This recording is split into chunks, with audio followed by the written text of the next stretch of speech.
Welcome to the Deep Dive. Today, we're jumping straight into the aftermath of what people are already calling the great deleveraging, this huge liquidation event that really, well, just rocked the crypto market. Our goal here is pretty straightforward. Figure out what really caused this crash, expose the specific weaknesses it highlighted, and then see what the institutional players, the big money, are doing right now. And the scale was just staggering. We're talking over, what, $19 billion in leveraged positions wiped out on October 10th? I mean, just to give you some context, that's the largest single forced liquidation event this market has ever seen, period. Yeah, it's huge. And the shift in sentiment was immediate, right? The crypto fear and greed index. It was cruising along at 64, greed beforehand and afterwards, plummeted down to 27, straight into fear. Okay, let's unpack this. So what's really fascinating, or maybe concerning, is that the initial spark wasn't even from within crypto. It was pure geopolitics. President Trump's announcement about potentially hitting Chinese imports with 100% tariffs, that just spooked the global markets. Okay, so it was a global risk-off move. Exactly. And crypto, being seen as a higher risk asset class by many, got caught in that immediate flight to safety. People just started selling. So geopolitics lit the fuse, but the explosion that came from the leverage already in the system, the sources seem to be pointing towards a pretty critical flaw in how centralized exchanges were handling collateral. Binance mentions specifically. That's precisely it. The vulnerability was kind of twofold. First, the type of collateral being used. It wasn't just straightforward stablecoins or Bitcoin.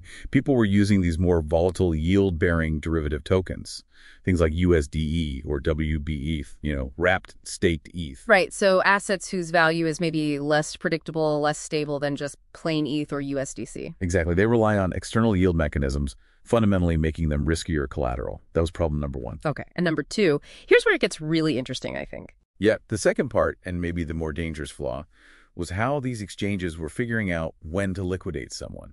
They were using prices derived only from their own internal spot order books, not from reliable external, on-chain oracles that reflect the broader market. Only internal prices. So when the selling pressure hit hard, that internal price mechanism just broke.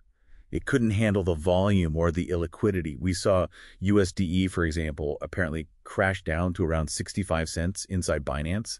That instantly vaporized the margin for tons of accounts, triggered this cascade of liquidations. It's got echoes of the FTX situation, unfortunately. Wow. So a total failure in valuing the collateral properly because they relied on an isolated internal price feed. That's the core of it. Meanwhile, if you looked at external on-chain price feeds, they were still showing USDE holding its peg close to $1. That gap.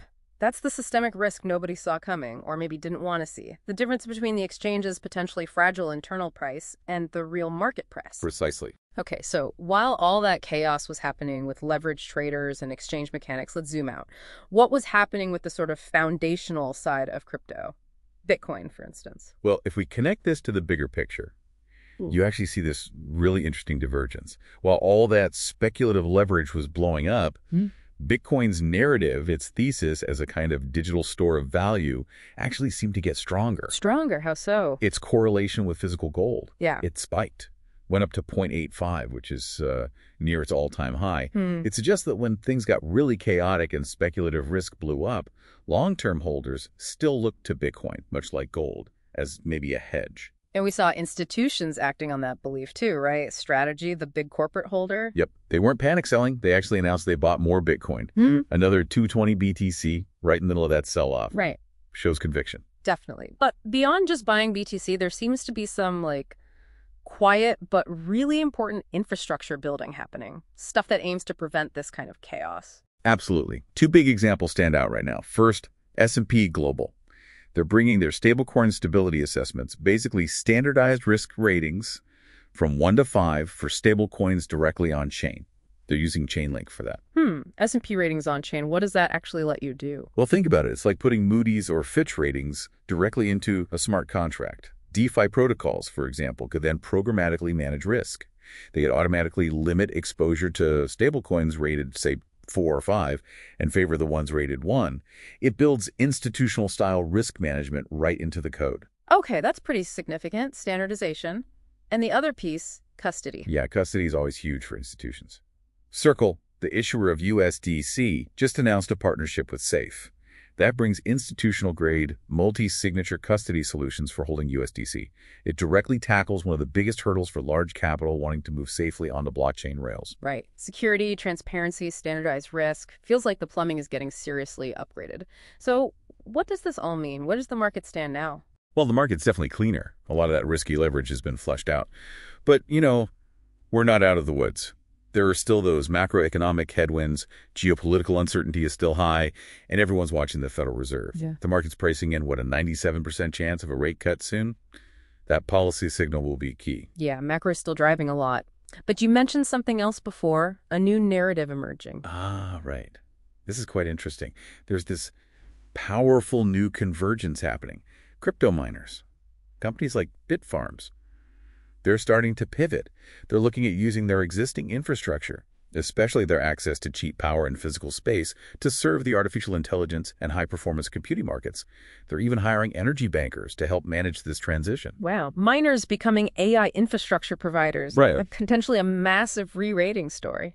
Because they already have the two critical things AI data centers desperately need, huge amounts of cheap energy, and the real estate. Exactly. It could attract a whole new type of investor, one who values that tangible infrastructure, not just the token price speculation. Fascinating shift. Okay, lots to think about there. And just to add one more layer, especially for those institutional players coming in, this raises an important question about long-term security. The Federal Reserve itself has now formally acknowledged a potential, maybe distant, but existential risk. Right. Quantum computing. Specifically, something called harvest now, decrypt later, or HNDL attacks. The Fed acknowledged the quantum threat. That's huge. It means they recognize that the basic cryptography underlying everything digital, including crypto, could eventually be broken by powerful enough quantum computers. Right. So for any serious long-term institutional investor moving into this space, assessing quantum-resistant solutions has to become part of their due diligence. It's not sci-fi anymore. It's a risk factor they need to start thinking about today. It's a sobering thought to end on. The immediate leverage crisis might be over, but these deeper structural changes and even future existential risks are really shaping the next phase for digital assets. Lots to keep watching.